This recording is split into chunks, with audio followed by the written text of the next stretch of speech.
everybody, Nick Redding here. This is going to be hopefully the first of many video breakdowns of a mix and master that I've done. This one's going to be for my song Every Time featuring Jaison Wade. Hopefully somebody out there can take something from this. Basically, I'm going to be doing a few things here. We're going to go through the song meaning and maybe more so of the song structure. A little bit of the instrumentation and some of the mix down types of plugins that I use creatively to be able to get the sound that I have here for this track. So before diving into Logic, really the meaning of this song was something surrounding avoidance. So looking at relationships around me and trying to be a little bit more introspective about how I manage my problems in my relationships around me, whether I'm a disorganized attachment type of person or a avoidant type of personality. My chorus is blatantly a metaphor for avoiding problems in a relationship. But that is besides the fact. That is really the meaning of this track. So let's take a look in Logic Pro at the song structure and all the instrumentation and everything. My template really is just all color based. Each instrument is going to be a different color. Each instrument is going to have, and vocals too, really, is going to have its own submix within it. So all the vocals, for example, are going to one bus. All the electric guitars are going to one bus. That's kind of the cleanest, easiest way to be able to mix something is when you can just at the end of it, adjust maybe just the guitar a little bit, all the vocals a little bit, whatever it might be, right? And then, as far as my song structure goes, I've got an A-B-C song structure with a bridge commencing right around this point.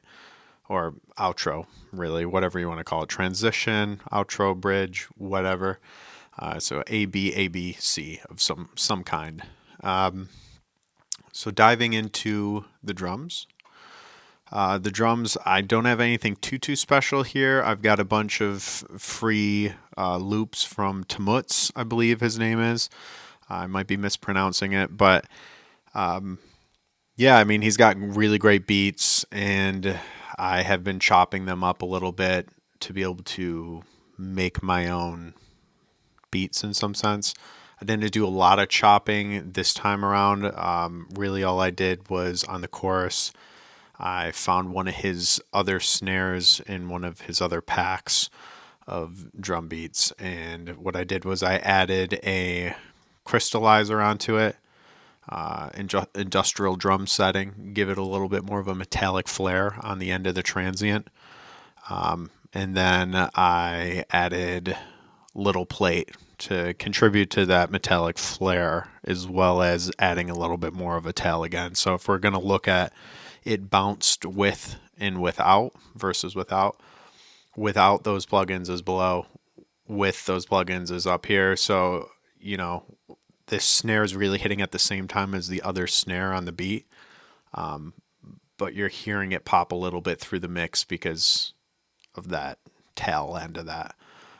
So really, that's just kind of how I like to do drums in some sense is, it's usually stacking different sounds to be able to achieve what you want, at least in hip hop. I've found that that's a pretty decent method to achieving a decent drum sound. A couple chops in here, nothing too spectacular. Diving into the guitars. I wrote the guitars maybe 3 months ago, I'd say 4 months ago.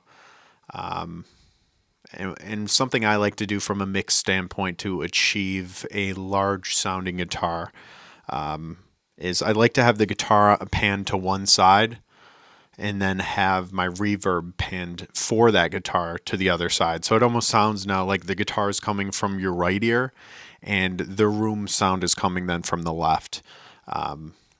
It kind of muddles together not as nicely when you do start to get a lot of guitars like what I have here. This isn't a ton of guitars, but it's enough to not hear that sound so much. If you listen back to my last single, All About You, you'll hear the guitar a little bit more coming from one side and reverb coming from another. I think I had less guitars on there where it peaked through a little bit more. But yeah, so you can hear in the drums here, I kind of have more of like a Tom Misch sound going on this first verse. Real simple melody. Something catchy though. Right here.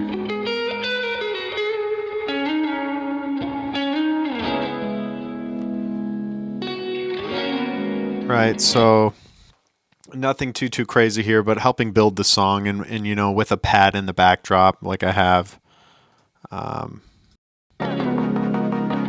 a little bit more movement.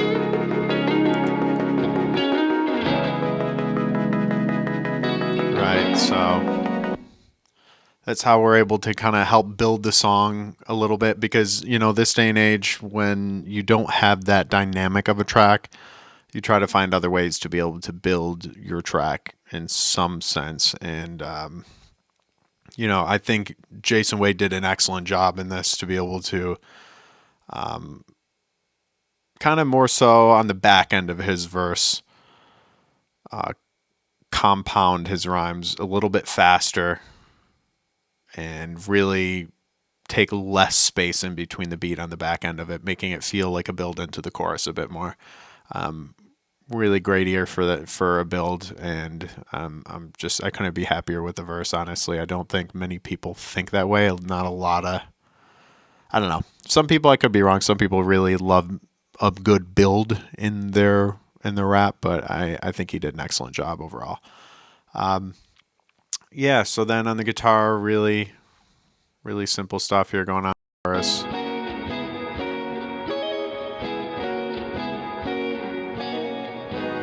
I did like this general part of the right at the end of the chorus. I really enjoyed this, and I wish it shined through a little bit more. I found it difficult in the mix to be able to have it peek through still with the vocals, but check it out.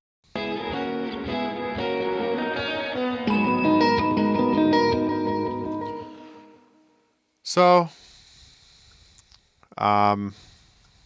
yeah, that is really the guitars all in all. I kind of have a right signal. And the reason why I have a right signal is because if you look at my bus, like I was saying, I now have a chroma verb basically going to the left. So I'm sending my right signal to a reverb on the left and vice versa, really opening it up a bit. Vocally speaking, Jason sent me a really nice track here. I could tell he knew what he was doing, and he did it really fast too, which was pretty impressive. Yeah, so I mean, I didn't have a lot to do really for his verse. I think from a processing standpoint, I added a little bit more of a de-esser just so I could boost the high end frequency a little bit more in the mastering and not take people's heads off. I don't want to hurt people's ears with the high frequencies.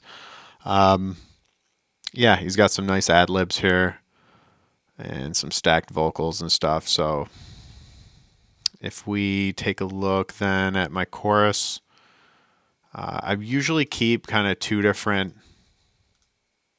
tracks open for the chorus, or really for my vocals in general, like a lot of R&B and hip hop artists kind of do, right?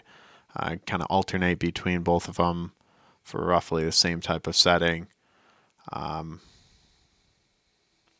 I thought this was a difficult track to mix in the sense that I really wanted some words to peek through harder than others. So in this section right here,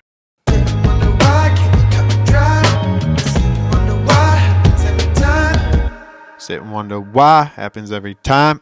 I really wanted the ending of those phrases to really punch through. So I really have a bunch of BVs here. I got a bunch of background vocals just to achieve that, just to punch through the mix, just saying those words. So nothing too spectacular there. And some harmonies. An interesting texture happening deep within the chorus as well, where you can hear I sit and wonder why, can't be cut and dry. I sit and wonder why, happens every time. You know, nothing too crazy. Again, really just something, if you can hear it, good. If you can't, then whatever. Really. um, yeah, any way to be able to use Little Altar Boy, I'm a big fan of that plugin. I try to sneak it in anywhere I can, as well as actually, coming from the verse or coming out of the chorus into the verse, right? If we go far, we go. Just on that first, if we go far, we go. This is, a common way to do something like this, right? So I'm sending my one bus to another bus for something like this. Which bus is it? We're about to find out. Octave drop, here it is. So just a small moment. If we go far, we go. Again, is the subtleties in a track that really, I think, help make the vocals shine through. That little octave drop in that moment is nice. And going into the bass, it's a very bass heavy song. I've got a deep 808 coming through on the chorus. You kind of hear these hits happening.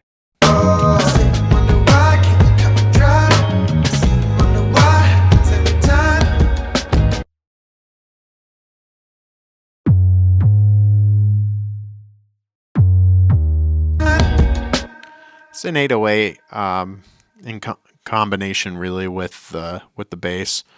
That was another difficult one where you're probably wondering, Nick, why do you have all these other tracks?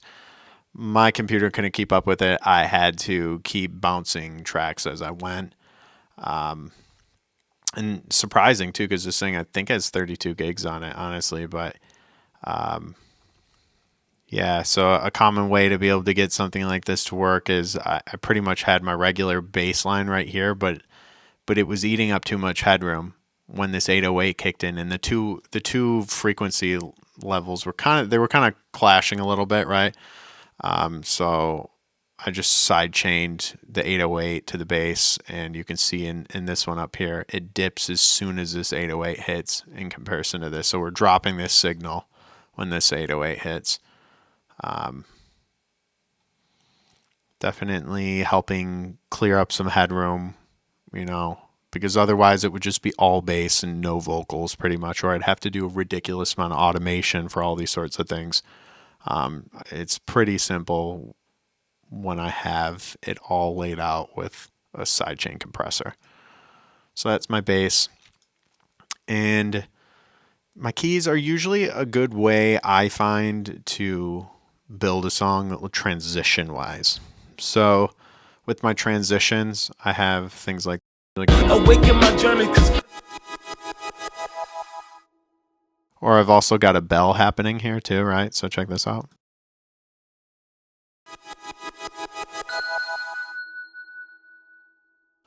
Yeah, I don't think to do things like that often, but it was a different way to kind of make it feel like a change is happening in the song with a bell.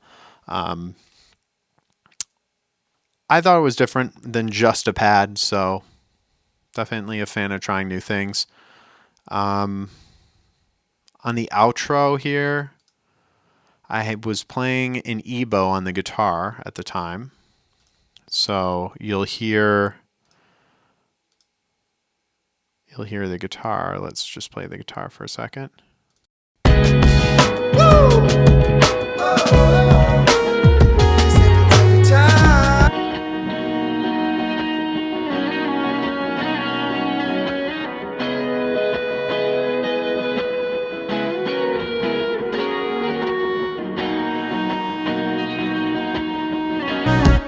So you can see I've got my ebow panned a little bit off to the left here. This is my ebow guitar, off like 20 degrees to the left.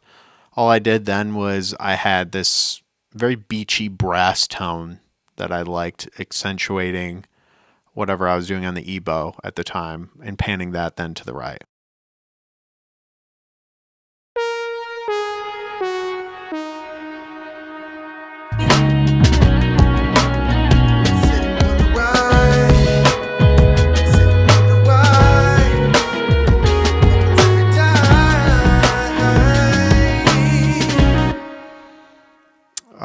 And then lastly, I just have some sounds that I took from Puerto Rico. I didn't like the coqui frogs, what they're doing in this frequency.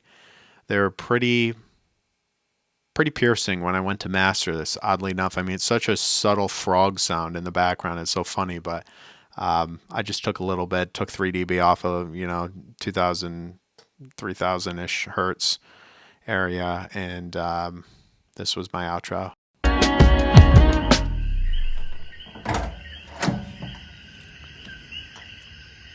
So, I mean, that's really the sound in Puerto Rico in the rainforest. When I went there years ago with my wife, definitely a neat place to go. And I was just walking out of the Airbnb, opening up the door, and I thought, this conceptually works. Years later, I thought to use it here, and I'm thinking conceptually this is perfect. I mean, I'm talking about please don't open that door. And I'm in a rainforest too, so opening up a door in the rainforest. But after all, there's kind of that positive spin on the song, right? So it's kind of this. A lot of people think it's maybe like a very sad song on the topic, but I feel like the coquis at the end of it really offer a nice positive twist to it all. So thank you guys so much for watching, and I hope you enjoyed. I'm going to try to do this for every single that I drop and every song that I drop. Again, I just think hopefully someone out there will take something from this. And if anybody else has tips even too, on Pro Tools, whatever your DAW is that you use, I'm not a hater of different DAWs. They all do the same thing, right? It's all kind of a thing of preference. But if you, from any DAW users out there, have tips and tricks or things that I'm doing wrong, muddying up my mix one way or another, whatever it is, shoot it. I'd love to hear it. I would love to hear the tips and tricks. I'm always open. Please like and subscribe for more. And thanks again for watching.